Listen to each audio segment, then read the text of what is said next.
अस्सलाम वालेकुम, welcome back to my channel a fashion. Open gown के साथ इस कोट कॉलर नेक को बनाने की आसान ट्रिक आज आपके साथ शेयर करूंगी। इस ट्रिक को यूज़ करके आप ओनली एक ही सिलाई के साथ फ्रंट सिलट्स और कॉलर को स्टिच कर पाएंगी। बिगनर्स के लिए ये ट्रिक बहुत ही फ़ायदेमंद है। इवन का जो टेलर हैं वो भी इस ट्रिक को इस्तेमाल करके अपने टाइम को बचा सकते हैं। गाउन के फ्रंट ओपन फैब्रिक को इस तरह से फोल्ड कर लेंगे। यहाँ पे मैं एक्स्ट्रा फैब्रिक के ऊपर आपको समझाने की कोशिश कर रही हूँ। फैब्रिक को फोल्ड करने के बाद जो फ्रंट सिलट्स होगी उसको भी हम फोल्ड कर लेंगे। अब कॉलर की जो चौड़ाई है वो मैंने 3 इंच रखी है और इस तरह से जितनी हमारी सिलट्स की चौड़ाई होगी ना वहाँ तक इस तरह से बॉक्स को हम ड्रॉ कर लेंगे। आपके पास अपनी शर्ट का जो पैटर्न होगा जहाँ पे आपने शोल्डर की कटिंग की होगी उसको यहाँ पे इस तरह से आपने रखना है। ये हमारा तीरा होगा और यहाँ से इस तरह से शोल्डर को ट्रेस कर लेंगे।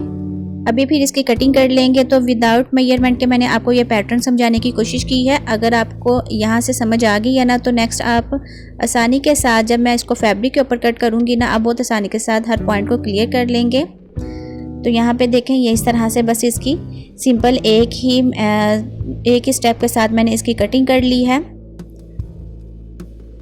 अब यहाँ पे इस तरह से कॉलर की हम कटिंग कर लेंगे। आप फैब्रिक को ओपन करना है और ओपन करने के बाद इसको इस तरह से जो हमारी फ्रंट सिलट्स होगी ना उसको इस तरह उल्टा करने के बाद यहाँ से हम दोनों साइड से स्टिच कर लेंगे। तो यहाँ पे मैंने इसको स्टिच भी कर लिया है। अभी इसको सीधी साइड के ऊपर पलटा देंगे। देखिए ओनली एक ही स्टिचिंग और एक ही कटिंग के साथ हमारा ये कॉलर और साथ में जो इसकी सिलट्स है ना फ्रंट वाली ओपन वो भी स्टिच हो जाएगी। मैं इसको फैब्रिक के ऊपर स्टिच करूंगी तो मैं पेपर पट्टी का भी इस्तेमाल करूंगी, तो इसलिए आपने वीडियो को लास्ट तक देखना है। तो ये देखें इस तरह से अंदर की तरफ इसको फोल्ड करके तो सारे को स्टिच कर लेंगे। अब इसको कॉलर की शेप दे देंगे। तो ये देखें इस तरह से तीरे से इसको फोल्ड कर लेना है और कॉलर को भी इस तरह से फोल्ड कर लेंगे और बैक साइड के साथ इसको स्टिच कर लेंगे।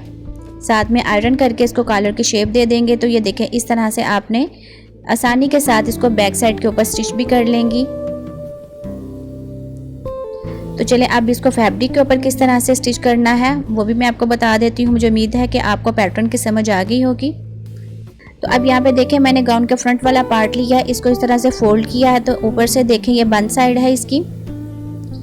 तो टोटल इसकी जो लंबाई है वो भी आप देख लें 53 मैंने इसकी लंबाई ली है। आप इसकी कम या ज़्यादा रख सकती हैं। अब यहाँ पे देखें मैंने 6 इंच के ऊपर मार्किंग कर रही हूँ चौड़ाई में। तो ये हमारी सिलट्स के लिए होगी। अभी यहाँ पे जो मैं आपके साथ मेजरमेंट शेयर कर रही हूँ ना ये medium to large coat collar neck के लिए होगी।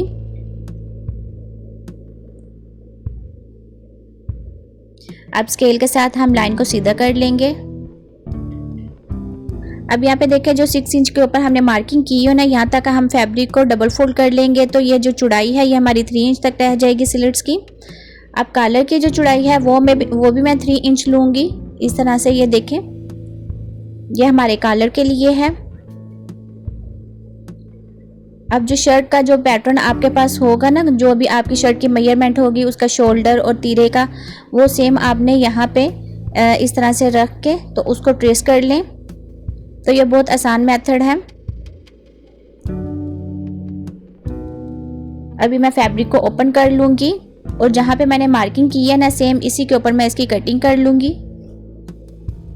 तो ये देखें एक ही कटिंग के साथ हमारा फ्रंट कॉलर और बैक कॉलर साथ में इसकी जो सिलट्स है वो कट हो जाएगी और सेम इसी तरह से हम इसको स्टिच भी करेंगे एक ही सिलाई के साथ। तो इसके लिए आप वीडियो को लास्ट तक देखिएगा। साथ में मैं पेपर पट्टी का भी इस्तेमाल करूँगी। तो ये देखें शोल्डर की मैंने कटिंग कर ली है। अब नीचे से आपने इसको एयरलाइन शेप में इसकी कटिंग कर लेनी है। अगर आपने इसको ओपन कुर्ती की तरह इसकी कटिंग करनी है तो आप उस तरह से भी कटिंग कर सकते हैं। तो मैं इसको बंद गाउन की तरह स्टिच करूंगी इसलिए मैं इसको इस तरह से एयरलाइन शेप में इसकी कटिंग कर लूँगी। तो यहाँ पे देखें हमारी जो कटिंग है वो मुकम्मल हो गई है। अब सेम इसी पैटर्न को हम जो बैक साइड वाला हमारा फैब्रिक है ना उसके ऊपर रख के तो इसकी कटिंग कर लेंगे। बस थोड़ा सा आपने यहाँ पे ध्यान रखना है कि जो हमारा कॉलर है उसको आपने ऊपर की तरफ रखना है और तीरे के साथ आपने इसको बैक साइड वाले फैब्रिक को सेट कर लेना है इस तरह से। ये देखिए आप ऊपर से ध्यान रखें कि जो हमारा कॉलर है वो ऊपर की तरफ है। तो इस तरह से आपने रख के तो सेम इसी पैटर्न के ऊपर इसकी कटिंग कर लेनी है।